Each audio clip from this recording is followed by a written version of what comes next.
وما أرسلناك إلا رحمة للعالمين.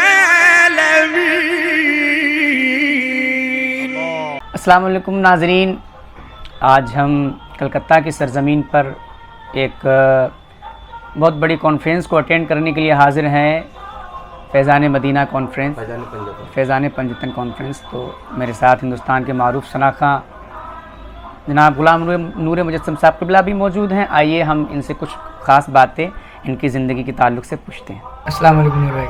وعلیکم السلام ورحمۃ اللہ وبرکاتہ. خیریت سے ہیں آپ؟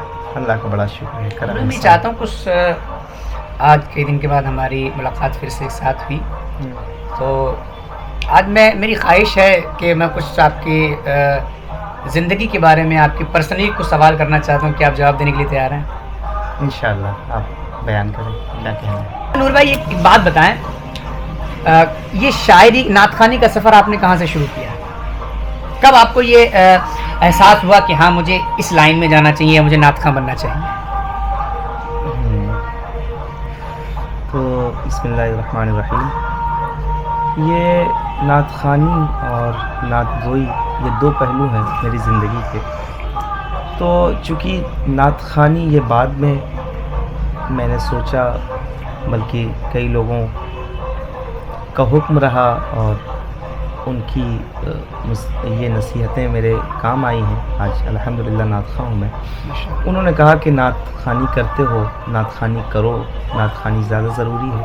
نعت گوئی چونکہ میں بہت پہلے سے سن 2009 سے نعت گوئی یعنی نعت لکھنے کا آغاز میں نے سن 2009 میں شروع کیا. یہ آغاز ہوا میرا، اور نعت خوانی کا یہ سن 2009 سے جب آغاز ہوا تو اس وقت میرے اساتذہ تھے الہ آباد کے قریب متصل ایک جگہ ہے بھرواری، وہاں پہ مدرسہ دارالعلوم نوریہ احسانیہ ہے. مفتی اویس قادری صاحب قبلہ میرے استاذ گرامی ہوئے.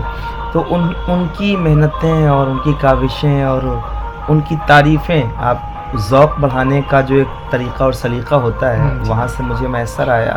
اور ان کی باتوں سے مجھے لگا کہ مجھے نعت خوانی کرنی چاہیے، کرنا چاہیے اور لکھنا بھی چاہیے. تو میں نے شروع کیا لکھنا اور لکھتا رہا 10-11 میں آ کے میں نے کہیں فاتحہ ہوتا تھا، محفلوں میں جاتے تھے، قرآن خوانی میں جاتے تھے تو ناشری پڑھتے تھے یہ. تو دھیرے دھیرے یہ شوق پیدا ہوتا رہا. پھر میرے ایک دوست ہیں طفیل شمسی صاحب، وہ باضابطہ نعت خواں تھے اس وقت، تو ان کے لیے میں نعت لکھتا تھا. تو اکثر وہ جن طرزوں پہ پڑھتے تھے میں بھی کوشش کرتا تھا. تو میں جب پڑھتا تھا تو لوگ بڑا سراہتے تھے اور بڑی محبتیں پیش کرتے تھے. تو یہ وہاں سے آغاز ہوا دھیرے دھیرے اور یہ سفر جاری رہا. پھر مجھے ایک موقع ایسا آیا، بارگاہ مجاہد ملت میں آیا میں طفیل شمسی صاحب کے ہی حکم پر، ان کے کہنے پر، اور وہ مجھے لے کے آئے. تو 13 میں نے سن 2013 میں 7 مارچ اڑیسہ کی سرزمین پر دھام نگر شریف میں وہ مشاعرہ ہوا، ادبی مشاعرہ. تقریباً 250-300 شاعر جہاں پہ شعراء ہوتے ہیں، وہاں پہ مجھے موقع ملا. تو وہاں بڑی کامیابی ملی، دعائیں ملی. پھر وہاں سے سفر جاری رہا تو آج تک رکا نہیں.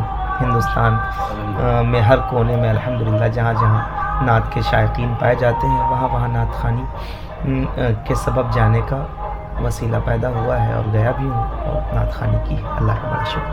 تو اچھا نور بھائی، ایک سوال میں اور نعت خوانی کے تعلق سے کرنا چاہتا ہوں. آپ کو کب جو ہے احساس ہوا کہ ہاں میری شہرت ہندوستان لیول پہ ہو چکی ہے، اب مجھے جو ہے اپنی کمر کس لینی چاہیے نعت خوانی کے لیے پورے ہندوستان میں؟ تھوڑا سا اس کے بارے میں مجھے وضاحت کر کے بتائیں. ہاں، جیسا کہ آپ نے سوال کیا ہے، واقعی یہ سوال ہے.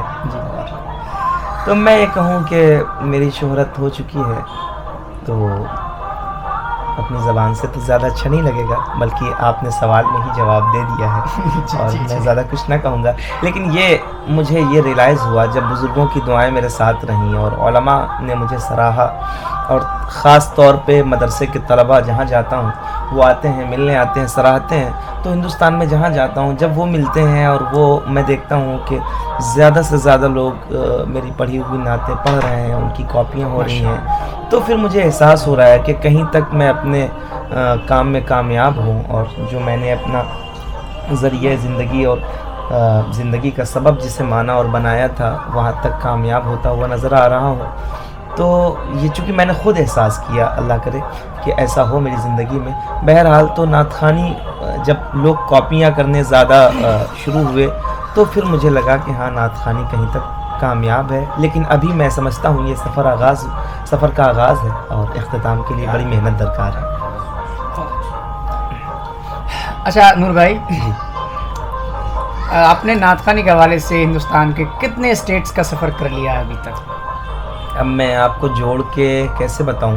کچھ بہرحال جیسے یہ تو عام طور سے روز کے ہی سفر ہیں، اڑیسہ، بہار، بنگال، مہاراشٹر، گجرات اور یہ سب تو، اور ادھر آسام، کہاں. بہرحال یہ کئی اسٹیٹ جہاں پہ نعت خوانی زیادہ عام طور سے سنی اور پڑھی جاتی ہے، بولی جاتی ہے، اردو زبان سمجھی جاتی ہے، وہاں تک تو گیا ہوں الحمدللہ. کچھ کوالیفیکیشن کے بارے میں بتائیں گے آپ؟ کہاں سے آپ نے پڑھائی کی اور جو ہے کیا آپ نے پڑھا ہے؟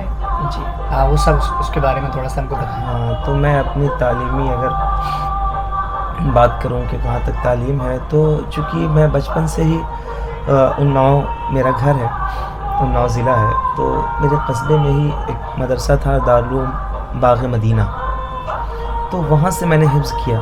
اس کے بعد میں آیا راوت پور میں نے قرأت کی پڑھائی کی اور دور کی.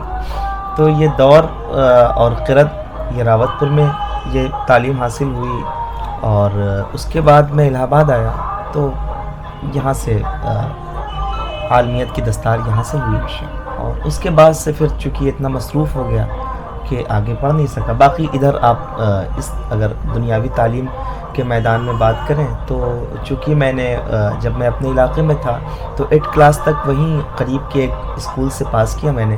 اس کے بعد پھر پرائیویٹ وہیں سے اپنے علاقے سے ہی ایک جگہ سے کالج سے پڑھائی کی میں نے، اور پھر الہ آباد یونیورسٹی آ کے بی اے فرسٹ ایئر میں تھا. اس کے بعد پھر چونکہ سفر اتنا زیادہ ہو چکا تھا اور ایگزامس وغیرہ دینے نہیں گیا تو میں بس وہیں تک رہ گیا. آپ یہ کہہ لیں کہ بی اے فرسٹ ایئر میں تھا، پھر چھوڑ چکا ہوں. اس کے بعد سفر یہ برابر جاری ہے. اچھا نور بھائی، آخر میں ہم تھوڑا سا آپ کے ماشاءاللہ بہت سارے کلام جو ہندوستان میں لوگ سنتے ہیں، پڑھتے بھی ہیں، تو ہم چاہیں گے کہ لاسٹ میں تو ایک شعر کسی آپ کو جو پسند ہو اس کلام کے ہو جائیں، اور اس کے بعد پھر ہمارا انٹرویو تمام ہوگا. ہاں، بہت سارے کلام ہیں جو مشہور ہوئے، اللہ کا شکر ہے. اور خاص طور پہ مجھے خوشی اس بات کی ہوتی ہے جب نعت خواں حضرات ان کلاموں کو پڑھتے ہیں محافل میں، تو میرے لیے یہ اعزاز میں سمجھتا ہوں. تو ان میں سے ایک سر فہرست کلام ہے جو تقریباً 7 سال 8 سال پہلے میں نے ایک تضمین کی تھی بیدم شاہ وارثی رحمۃ اللہ علیہ کی، جو بہت مشہور اور مقبول ہوئی، اور خصوصی فیضان اس تضمین پر محترم نقیب ہندوستان آصف رضا سیفی صاحب کا تھا، جن کو میں نے پہلی بار گاڑی میں سفر کر رہے تھے ہم لوگ اعظم گڑھ کے لیے، مجھے یاد آتا ہے ابھی بھی. تو اس سفر میں انہوں نے کہا کہ کیا پڑھو گے، تو پھر میں نے بتایا کہ میں نے ایک تضمین کی ہے بیدم شاہ وارثی کے کلام پر. تو انہوں نے کہا سناؤ. تو انہوں نے 2 بار وہ تضمین وہی گاڑی میں ہی مجھ سے سنی اور سراہا اس کو اور دعائیں دی. تو پھر میرا حوصلہ بڑھا، تو وہ تضمین پھر ایسا ہوا کہ وہ جہاں رہتے تھے کہتے تھے یہی تضمین پڑھو. اس کا مطلب میں پڑھ دیتا ہوں.